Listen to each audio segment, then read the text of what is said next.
आदरणीय साहित्यप्रेमी दर्शक श्रोताहरू, म तपाईँहरूको साहित्यिक सहयात्री फेरि पनि एउटा प्रस्तुति लिएर तपाईँहरू माझ उपस्थित भएको छु। आजको प्रस्तुतिमा म तपाईँहरूलाई एउटा कथा नै लिएर उपस्थित भएको छु। म अब वाचन गर्न लागिरहेको कथा विश्वेश्वर प्रसाद कोइरालाको श्वेत भैरवी कथा सङ्ग्रह अन्तर्गतको एउटा कथा रहेको छ। उनले यो कथा सन् 1964 फेब्रुअरी 6 र 7 मा सुन्दरीजल बन्दी गृहमा रहँदा लेखेको कथा रहेको छ र कथाको शीर्षक रहेको छ एक रात।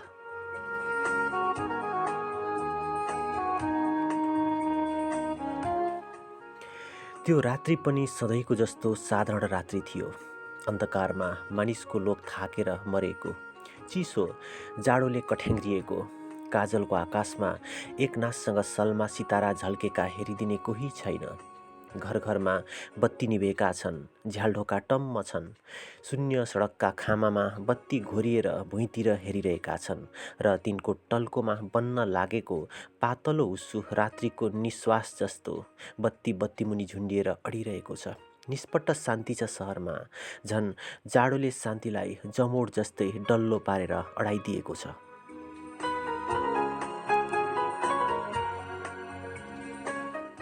अरू जाडाका रात्रि सरह नै त्यो रात्रि पनि थियो। जीवनको कार्यरतता एकदम थामिएर अडेको, मानव तमाम विश्व स्पन्दनहीन भएको छ। दरबारमा राजारानी र अरू राजपरिवारका प्राणीहरू सुतेका थिए। मन्त्रीहरू र अरू ठुला ठुला कर्मचारीहरू सरकारी आवास स्थानहरूमा, पसले, जागिरिया, कृषक, गरिब, मध्यवित्तीय तथा धनी व्यक्तिहरू, नरनारी सबै, बालक, विद्यार्थी, ज्यामी कामी आफ्ना घरमा सर्वहारा पार्टीका सत्तलमा जहाँ मुन्टो घुसार्ने ठाउँ पाए त्यहाँ सबै सुतेका थिए।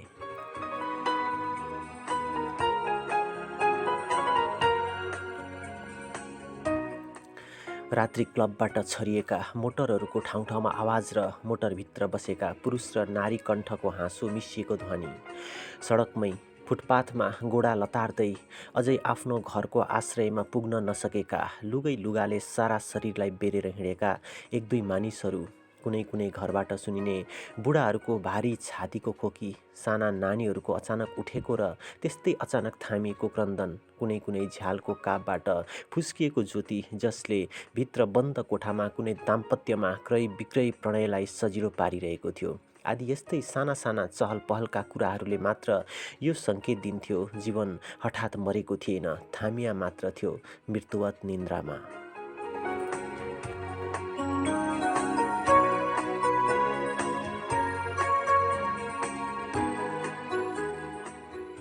र झ्यालखानाको एउटा कुनामा एकतले मुन्डा घरको कालकोठरीमा एउटा किशोरलाई पनि अकस्मात झप्प आँखा लागेछ र त्यसै गुडुल्किएर राडीको बिछौनामा सुतेछ।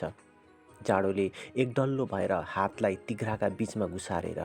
त्यसै बखतमा फलामे डन्डी भएको कोठरीको ढोकामा बाक्लो साङ्लो बज्यो। किशोरको तन्द्रा भङ्ग भयो। सोच्यो उनीहरू आए। बाहिर धेरै मानिसहरूको गोडाको आवाज खस्या खुसुक्क सुन्यो र कर्कश शब्दका साथ फलामे डन्डीमा सिक्री रगटिएको पनि।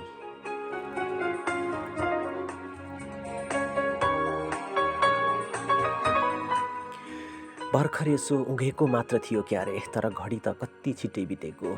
रात्रि कमिश्नर आएर सोधेर गएका थिए के खान मन छ। उसले भनेको थियो टाउको हल्लाएर केही खान मन छैन। कमिश्नरले फेरि सोधेका थिए घरका मानिसहरूलाई केही भन्नु छ।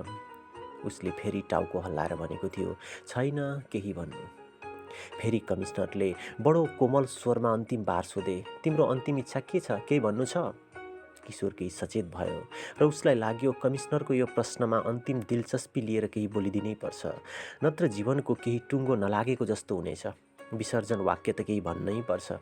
उसले भन्यो तमाम किशोर युवकहरूको जीवनमा मानवीय मर्यादा र सुख सम्भव हुन जाओस्।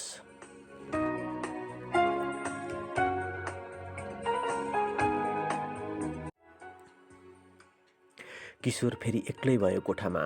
अन्तिम घडी आएछ। चटक्क चुडिने जीवनको कोमल हाँगोबाट हठात समाप्त हुने, छु र छैनका बीच छुट्याउने एउटा पातलो रेखा, सायद खुकुरीको धारको या कुनै बटारिएको चिल्लो डोरीको। साधारण मृत्यु होइन यो, जसमा जीवन बिस्तार बिस्तार निप्दै जान्छ, बिलाउँदै बिलाउँदै जान्छ। कालगतिको सामान्य नियममा बाँधिएको मृत्यु यो होइन। न हो यो त्यस्तो अकस्मातको मृत्यु जस्तो कि युद्धमा तातो गोली खाएर प्राण उठेको हुन्छ। सोच्दै नसोचेको गोली लाग्छ छातीमा, अनि त्यही अकस्मातको आश्चर्यमा मान्छेको शरीर सेलाइहाल्छ।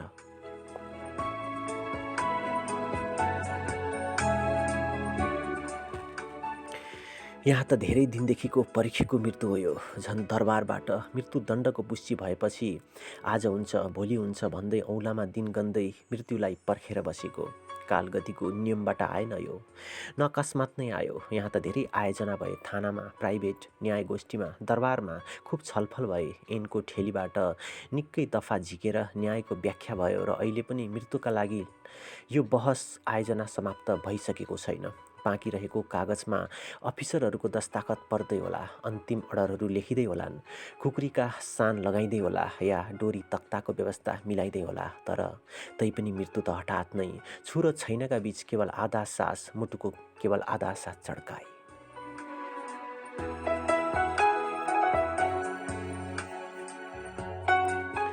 किशोरले घरलाई सम्झ्यो, पहिलेको जस्तो भावनाले विभोर भएर होइन, एकदम अनुदिग्न भएर, मानव घरको दृश्य त्यो हेरिरहेको छ तस्बिरहरूमा। उसका आमाबा एउटा ठेट ग्रामीण दम्पति, उनीहरूले बुझे होलान् र राजनीतिका कुरा, सानो गृहस्थीमा आइपर्ने सुख दुःखका कुराभन्दा माथि कहाँ उठ्न सक्थ्यो र उनीहरूको विचार। जेठो छोरोलाई अङ्ग्रेजी पढाउने पनि बडो छलफल गरेर मात्र निर्णय भएको थियो, नत्र आमा त भन्थिन् गाउँको पाठशालामै कौमुदी पढाइ भइहाल्थ्यो नि। इष्टमित्रहरूले भनेका थिए आजकल अङ्ग्रेजी नपढाइकन हुँदैन र बालाई जेठो छोरोमाथि बडो आशा थियो, त्यसैले अङ्ग्रेजी पढाउने नयाँ कुरा तिनले गरे। छोरोले जब म्याट्रिक्समा प्रथम श्रेणी ल्यायो, बाको आँखा त्यसै गर्वले उज्यालो भएको थियो। तर मुखले भने गर्वको एक बाँडी पनि झिकेका थिएनन्। बरु गाउँवालाहरूले आफ्नो एउटा ठिटोले इज्जत कमाइदिएको हुनाले भने क्या बात।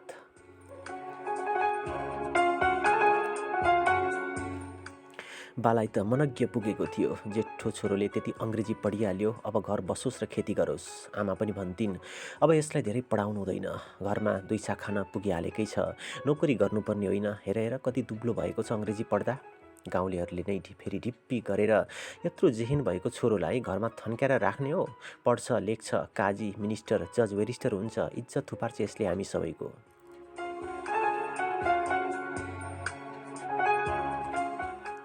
अनि आइए पढाउन हिन्दुस्तान पठाइएको थियो। आमा त केही नबुझेर अन्त वात्सल्यमा आँसु बगाउँदै होलिन्। बा भने आँसुलाई बलपूर्वक थाम्दै नरिवलको हुक्कामा तमाखुमाथि तमाखु तानेर पिँढीमा एकहोरो टोलाएर बसिरहँदा होलान्।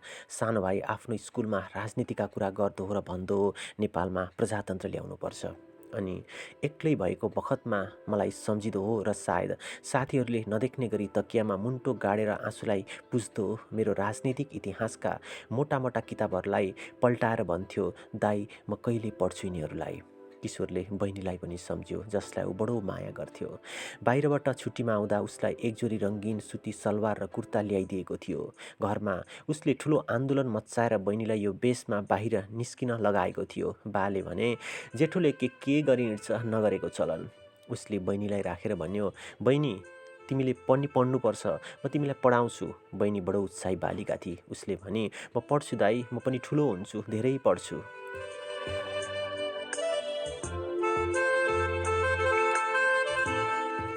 त्यसपछि बहिनीले पनि बडो मेहनत गर्न थालेकी थिए पढाइमा। जहिले पनि कापी किताब र कलम उसको हातमा हुन्थे र घरको कुनामा या आँपको गाछीमुनि घोप्टो परेर सुतेर पढ्थी। एउटा स्याल बडो धूर्त थियो। दाई धूर्त भनेको के भनेर किताबबाट मुन्टो झुकी झुकी सुती सुती कराएर सोध्थी, अनि अङ्ग्रेजी पढ्न पनि थाल्थी, ABCD।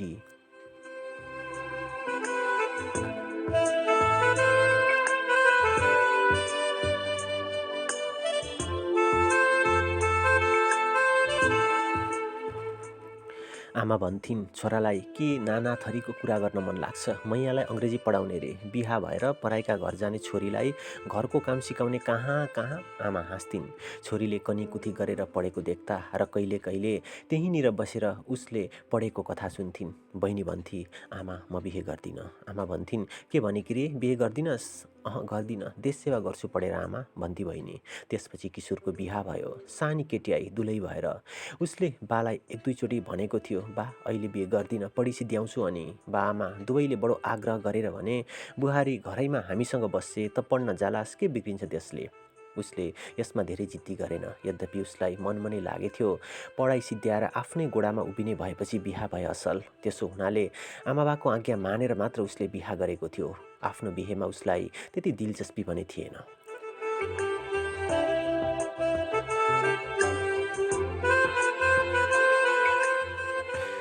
तर बिहे गरेर जब उसले एउटी सानी केटीलाई घरमा लिएर आयो, उसलाई लाग्यो उसलाई म अब आफ्नो रूपमा ढाल्छु। दुलै बहिनी जत्री थिई। उसले भन्यो, यसलाई म पढाउँछु, लेखाउँछु, बाहिरको जगतमा अर्धाङ्गिनी बनाएर उपस्थित गर्छु। मेरो जीवनमा यो गाँसिन आई अनि बडो चाख लिन थालेको थियो आफ्नी सानी पत्नीमा। तर ऊ यति सानी थिई कि के कुरा गर्ने उसँग। यो बिरानो घरमा ऊ पनि चुप लागेर बसिरहन्थी र केही सोध्यो भने आफ्ना ठुल्ठुला आँखा उठाएर हेर्थी, तर बोल्न बडो गाह्रो मानेको जस्तो गर्थी। एक दिन किशोरले सोधेको थियो, राधा तिमीले घरमा लेख्न पढ्न सिकेको थियो कि थिएन। उसले आँखा उठाएर हेरेर मुन्टो मात्र हल्लाएकी थिई, यो भन्नलाई कि पढेको छैन। त्यसपछि राति बसेर ऊ दुलैलाई पढाउन थालेको थियो र उसले बहिनीलाई भनेको थियो, बहिनी भाउजूलाई पनि आफूले पढेको सिकाल। एकछिन उसले दुलैलाई भन्यो, साँझतिर राधा हिँड जाउँ घुम्न नदीतिर। यस्तो कुरा गाउँमा पहिले कहिले पनि भएको थिएन। राधाले छक्क परेर किशोरलाई हेरिरही। किशोरले फेरि आग्रह गरेको थियो, हो नयाँ युग अनुसार हामीले पनि हिँड्ने बानी गर्नुपर्छ राधा। अनि राधा खुसी भएकी जस्ती थिए, तर भन्न चाहिँ यति भनी, तर मलाई त लाज लाग्छ। त्यसरी राधासँग उसको प्रेम घनिष्ठ हुँदै गएको थियो। कति सुधी र लाटी छ राधा।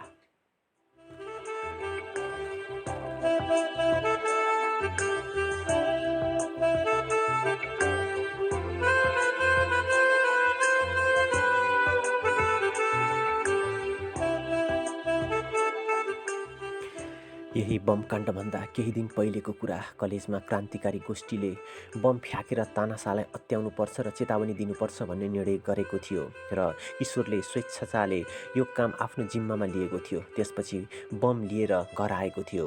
बेलुका उसले राधालाई भन्यो, हिँड जाउँ नदीतिर घुम्न। राधाले फेरि आफ्ना ठुल्ठुला आँखा उठाएकी थिई र भनेकी थिई, लाज लाग्छ मलाई। किशोरले राधाका ठुल्ठुला आँखापट्टि लक्ष्य गरेको थियो। उसलाई लागेको थियो, कत्रा ठुल्ठुला निर्दोष आँखा छन् यसका, र साँच्चै उसको अनुहारमा लाजको चिन्ह पनि थियो। चिल्लो श्यामल अनुहारमा हलुको रक्त चढेको। उसले भनेको थियो, राधा अझसम्म लाज गएको छैन तिम्रो, आमा हुने बखतमा पनि। तर लाजले भुतुक्क भएकी थिए। तर एकछिनपछि तिनीहरू सन्ध्याको अँध्यारोको आडमा गाउँलाई राखेर नदीतिर आएका थिए। राधा कत्रो भरोसा लिएर आइरहेकी थिए उसँगै। त्यस साँझमा घाटमा एकछिन बसेर उनीहरूले कुरा पनि गरे। गोडा पानीमा झुन्ड्याएर।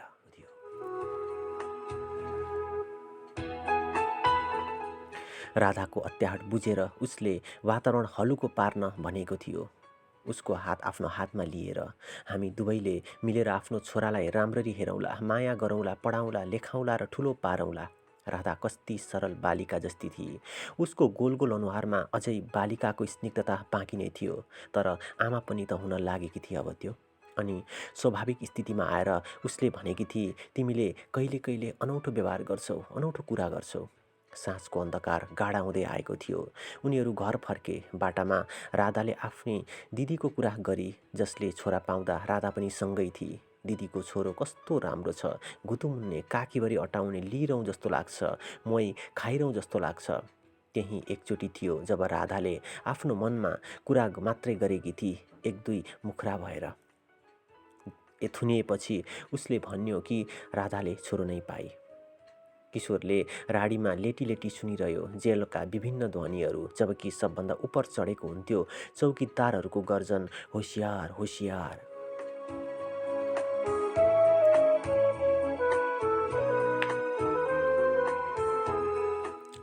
कहिले किशोर फेरि तस्बिर हेरेको जस्तै मनको चिसो आँखाले कलेजका साथीहरूलाई हेर्न थाल्थ्यो। उसले विदेशमा पनि कलेजमा पढ्ने विद्यार्थीहरूको एउटा सङ्घ बनाएको थियो, जहाँ नाना विषयमा छलफल हुन्थे। प्रजातन्त्र, मार्क्सवाद, स्वतन्त्रता, समाज र व्यक्ति आदि विषयहरूमा। र सबै विद्यार्थीहरू युवकको उत्साहमा आफ्ना मतमा अडिग भएर बहस गर्थे। तर सबैको हृदयमा नेपाललाई उन्नतिको आधुनिक बाटोमा लग्ने इच्छा थियो र सबै नेपालको पुरानो व्यवस्था र हुकुमी शासनको अन्त्य चाहन्थे। हिंसा अहिंसाको पनि तर्क उग्र जोसका साथ हुन्थ्यो उनीहरूका बीच। कोही भन्थे अहिंसाको मार्गले प्रजातन्त्र दिगो हुन्छ र कोही भन्थे अहिंसालाई सफल प्रयोगमा ल्याउन पनि प्रारम्भिक हिंसा नै चाहिन्छ, बाटोलाई छेकेको तगारो हटाएको जस्तो। त कोही भन्थे अहिंसाले राजनीतिक परिवर्तन गर्ने भए र त्यसरी दिगो प्रजातन्त्र कायम गर्ने मनसुवा भए अनन्तसम्म पर्खन पनि तयार हुनुपर्छ। तर यत्रो दुर्गतिमा बढिरहेको दुनियाँमा के हामी नेपालीले अनन्तसम्म पर्खिरहने?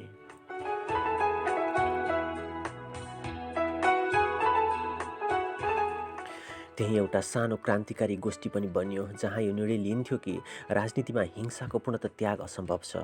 त्यसो हुनाले प्रयत्न यसैमा मात्रै गर्नुपर्छ कि हिंसा सीमित रहोस् र अनिवार्य भएमा मात्र अनिवार्य परिमाण प्रयोग होस्। बम फ्याँक्दा किशोरले मनमा निशङ्क भएर विश्वास गरेको थियो कि त्यसको यो कार्य अनिवार्य छ। उसलाई पुलिसले केर्दा या न्याय गोष्ठीमा सोद्धा उसले एकनाथसँग भनेको थियो, मैले फ्याँकेको हो बम, तर हत्याका लागि भने चाहिँ होइन, चेतावनीका लागि कि युवकलाई स्थिति असह्य हुन लागिरहेको छ।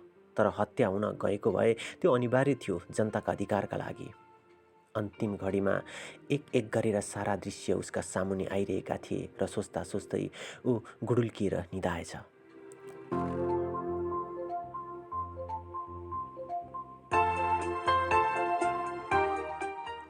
अनि कालकोठरीको फलामे ढोका उग्रियो, सिक्री डन्डीमा रगटियो। उसले लेटी लेटी सोच्यो, लिन आए। कस्तो अनुदिग्न छ उसको मन, एकदम भावना शून्य भएको छ उसको हृदय, धोइएर पुछिएर चोखो। कमिश्नरको बोली सुनियो कोठामा, अब बाहिर आउनु पर्यो। उठेर बस्यो ऊ। कोठामा 3-4 जना पसेका थिए। निलो पाइन्ट र कोट लाएको डाक्टर, एउटा मिलिट्रीको सुबेदार र कुन्नी 1-2 जना अरू। किशोरले कोठामा एकचोटि दृष्टिपात गर्यो। कोठाको अँध्यारो बाहिरको एउटा बल्बको प्रकाशले हटाइरहेको थियो।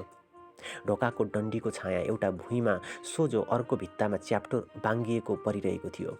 कुनामा एउटा सानो माटाको पानीको घैलो थियो, जसको मुखलाई कचौराले छोपेको थियो र नजिकै धोएको थाल पनि भित्तामा ठडियाएर राखिएको थियो। गिलास पनि घैलानेर नै थिए। राडीको बिछ्यौनामा एउटा खाडीको चादर बिछेको थियो। एउटा तकिया र एउटा खाडीकै बर्को र दोलाई पनि खाटमा थियो। तकियानिर 3 थान किताब थिए। किशोरले किताबहरूलाई मिलाएर तकियासँगै टाँसेर राख्यो।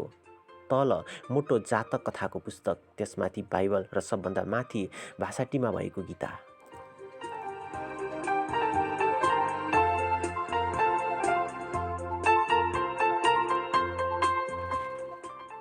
उसलाई लिन आउने अफिसरहरूले हडबडी गरिरहेका थिएनन्, चुप्प लागेर उभिरहेका थिए। किशोरले बिस्तारै किताब मिलाएर मनमा भन्यो, यी किताबहरूले के भने? जीवनमा तिनका उपदेशहरूको प्रयोग त सम्भव छैन र यो पनि जान्न सकिन कि उसको त्यो कार्यमा प्रति के भनाइ छ यिनीहरूको।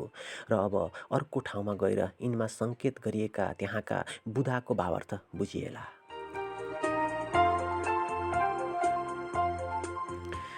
अनि किशोर बिछौनाबाट उठ्यो। उसले खाडीको कुर्ती र धोती लगाएको थियो। काठको किलाबाट स्वेटर झिक्यो, त्यसलाई लगायो। जाडोले आङ कापेको जस्तो भयो। कोट पनि काँटीबाट झिकेर लगायो। अनि फेरि एकचोटि कोठामा दृष्टि दिएर भन्यो, ल जाउँ, म तयार भएँ। बाहिर आएर उसले भन्यो, त्यो कोठाको सामानहरू कसैलाई दिनुहोला। अनि अघि पछि मिलिट्रीहरूले घेरेर त्यो हिँड्यो। अँध्यारो जाडोको राति नबोलिकन त्यो सानो जुलुस जेलको दक्षिण पश्चिम कुनापट्टि लाग्यो। किशोरले चिसो हावालाई तान्दै लामो सास लियो। उसले जुत्ता लगाएको थिएन। पैतालामा सासाना ढुङ्गा गढिरहेका थिए।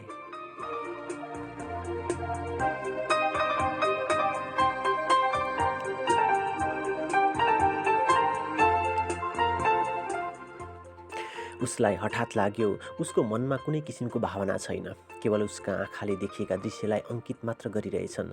कुनै रेकर्डरले मालहरूको सूचीमा टिक मारेको जस्तो शरीरले जाडो अनुभव गरिरहेको थियो र त्यसलाई उसले सम्झ्यो, यो माघको महिना हो।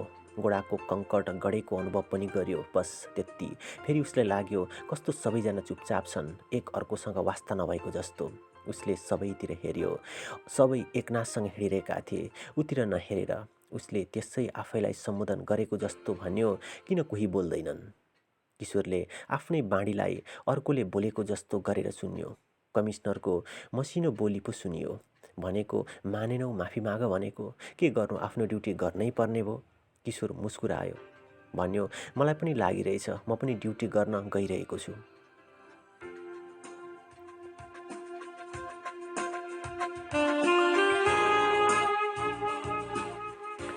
किशोरलाई लाग्यो उसले मुस्कुराएको कुनै ठुलो व्यङ्ग्यको बोध होइन।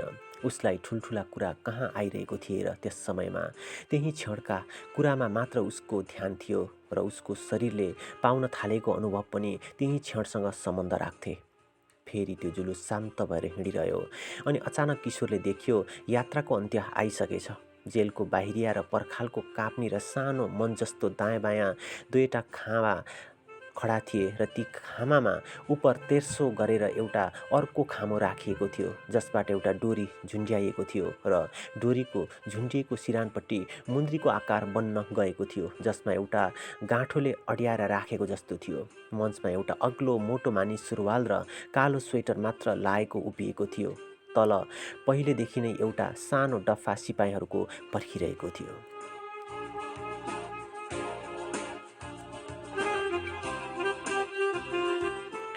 मञ्चनिर पुगेर त्यो सानो जुलुस टक्क अडियो। किशोरले मञ्चको दुई खुड्किलो सिँढीमा सामुन्ने आफूलाई पायो। उसलाई लागेन कसैले केही भने, तर प्रयासहीन त्यसका गोडा त्यसमा उक्लिँदै चढे।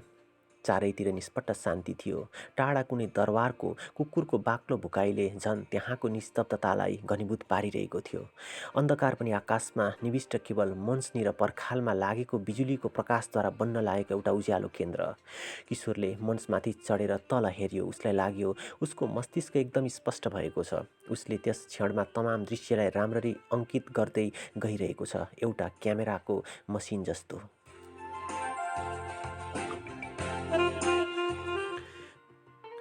तल मञ्चमा अर्धवृत्त बनाएर अफिसर र मिलिट्रीका मानिसहरू उभिएका थिए।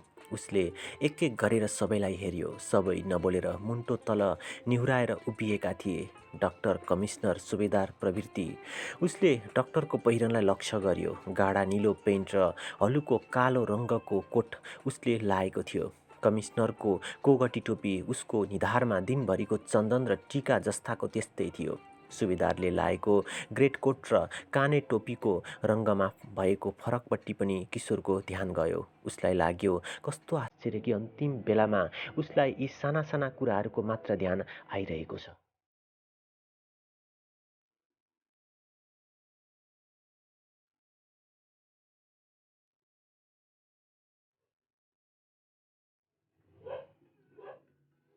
उसको गोडामा डोरीको छाँद हाल्न लाग्दा उसले यसो निहुरिएर हेऱ्यो। मञ्च माथिको कालो स्वेटर लाउने मोटो अग्लो मानिसले स्वाँ गर्दै झुकेर उसको दुवै गोडालाई जोरेर गोली गाँठानिर बाँधिरहेको थियो।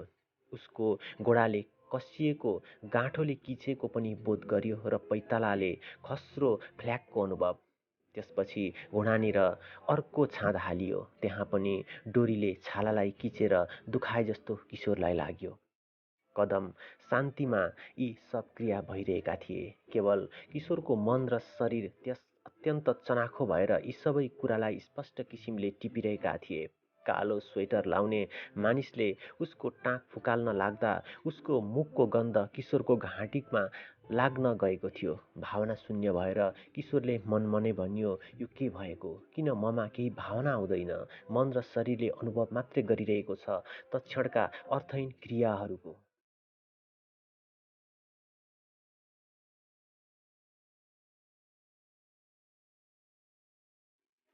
कोट फुकालेपछि उसको हातलाई पनि पछिल्तिर लगेर बाँधिदिन थालेको उसले थाहा पायो। कोट नभएको शरीरले बाहिरको चिसोको अनुभव गर्यो। शरीरमा ठन्डाले एउटा हलुका सिहरन ल्यायो। उसले टाउको उठाएर आकाशतिर हेऱ्यो। आकाश गहिरो कालो र चिसो। तिनमा असङ्ख्य नक्षत्र असाधारण ज्योतिले टिलपिल गरिरहेका थिए। उसलाई लाग्यो ती नक्षत्र ठुल्ठुला हिराका टुक्रा हुन् अनि झल्यास राधालाई सम्झ्यो। आकाश जस्तो गहिरो कालो स्निग्ध अनुहारलाई, उसको सुधो अनुहारमा टल्कने दुई आँखालाई उसलाई लाग्यो ऊ देखिरहेको छ। उसले सम्झ्यो राधा आमा भएकी छ, छोरा कस्तो होला।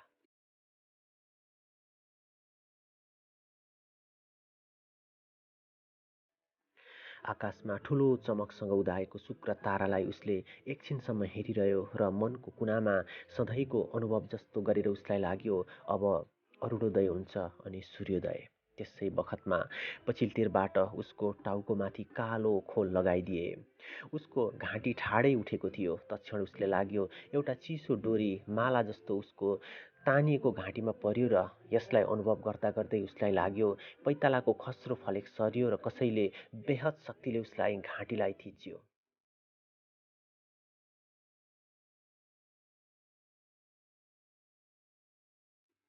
त्यसपछि एउटा युवकको मृत शरीर बिहानी पख आकाशमा हल्लियो। सबैले मुन्टो निहुराए।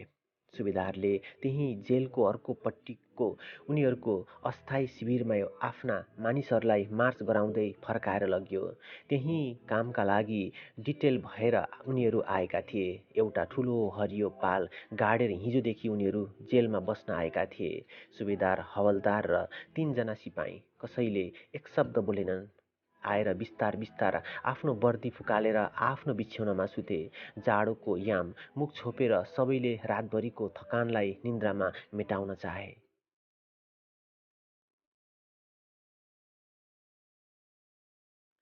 सुबेदारलाई पटक्क निन्द्रा लागेन। आँखा टुलु टुलु हेरेर धेरै बेरसम्म बिछ्यौनामा सुतिरह्यो। शरीर थाकेको त थियो, तर निन्द्रा भने पटक्कै छैन। उसले देख्यो अर्को खाटमा हवलदार पनि चटपटाइरहेको छ। उसले भन्यो, हवलदार निन्द्रा लागेन? हवलदारले भन्यो, मरे निन्द्रा आउँदैन। सुबेदार उठेर बस्यो र भन्यो, सिगरेट झिक्न। हवलदार पनि उठेर बस्यो र तकिया तलबाट सिगरेटको डब्बा झिक्दै भन्यो, आखिरी याममा मानिसको दृष्टि आकाशतिर हुँदो रहेछ। सुबेदारले सिगरेट सल्काउँदै भन्यो, मेरो एउटा छोरो ठिक्क त्यस्तै छ, ठिक्क। हवलदारले सिगरेट तान्नी भन्यो, मेरो भाइ पनि गाउँमा ठिक त्यस्तै छ, चञ्चल, हँसिलो। सुबेदारले भन्यो, होइन हवलदार, त्यस्तो यसो आकाशमा हेरेर सबैलाई आशीर्वाद दिएको जस्तो तँलाई लागेन? तबसम्म तिनैजना सिपाहीहरू पनि उठेर आफ्ना बिछ्यौनामा टुक्रुक्क बसिसकेका थिए। एउटाले भन्यो, त्यस्तो अन्तिम घडीमा देउता चढ्छ मानिसलाई र त्यसले चिताएको कुरा पुग्छ। सुबेदारले सिगरेटको लामो कस तानेर सिगरेटलाई पालबाट बाहिर फ्याँक्दै भन्यो, ल हेर, पूर्वतिर झमक्क उज्यालो भइसकेछ। उता डाक्टर कमिसनरको जिपमा आफ्नो घरमा फर्केर आयो। उसको शरीर लगलग काँपिरहेको थियो। लाग्यो कस्तो जाडो रात आज राति। ऊ बिस्तारै आफ्नो कोठामा पस्यो। दुलै बिछ्यौनामा सुतिरहेकी थिए। उसले आफ्नो लुगा फुकाल्यो र बाथरुममा गएर हात धुन थाल्यो। धाराको शब्दले दुलैको निन्द्रा टुट्यो। उसले भने, यति अबेर के गरेको, कहाँ गएका थियौ? डाक्टर सुत्ने कोठामा आएर बिछ्यौनामा पस्यो। दुलैले सरेर उसलाई ठाउँ बनाइदिए। उसको देहसँग टाँसिएर उसले भने, कस्तो चिसो शरीर तिम्रो। डाक्टर नबोली धरिनतिर हेरेर बसिरह्यो। दुलैले भने, किन नसुतेको? र एकछिनपछि डाक्टरको अनौठो व्यवहार देखेर फेरि भने, के भयो तिमीलाई, कहाँ गएको थियौ, भन भन भन न। डाक्टरले सुस्तरी भन्यो, नभन्नु है, मेरो मासु खाने छोराहरूलाई त्यही ठिटोलाई फाँसी दिलाउन जानु परेको थियो, नभनेछ है छोराहरूलाई। दुलैको मुखबाट केवल हाय भन्ने शब्द निस्कियो र उसले आफ्नो हत्केलाले मुख छोपी।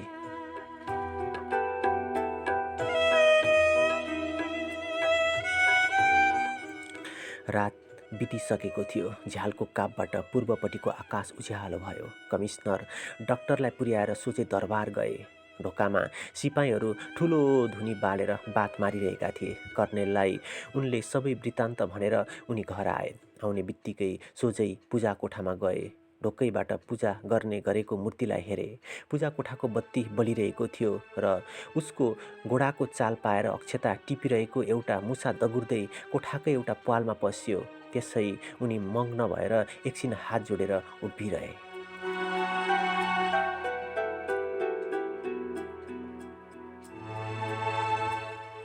अनि आफ्नो छोराको कोठामा गए। कलेजमा पढ्थ्यो त्यो छोरो। कोठामा किताबहरू यत्रतत्र छरिएका थिए। टेबलमा बत्ती बलेकै थियो। भित्तामा तस्बिरहरू थिए, एक दुई सिनेमाका नायकहरूका र 97 सालका शहीदहरूका पनि। ऊ उत्तानो परेर सुतेको थियो। कमिश्नरले धेरै बेरसम्म उसको मुख हेरिरह्यो अनि बिस्तारै गएर उसलाई छोयो। उसले चटपटाएर कोल्टे फेर्यो। कमिश्नरले ओढ्नेर उसमाथि राम्ररी ओढाइदिए र बाहिर आए। सुत्ने कोठामा उसकी दुलै बेखबर सुतिरहेकी थिई, तर उसलाई सुत्ने कहाँ टाइम थियो र। बिहान भइसकेको थियो। सधैँको जस्तो बागमती र पशुपति जाने बखत भइसकेको थियो।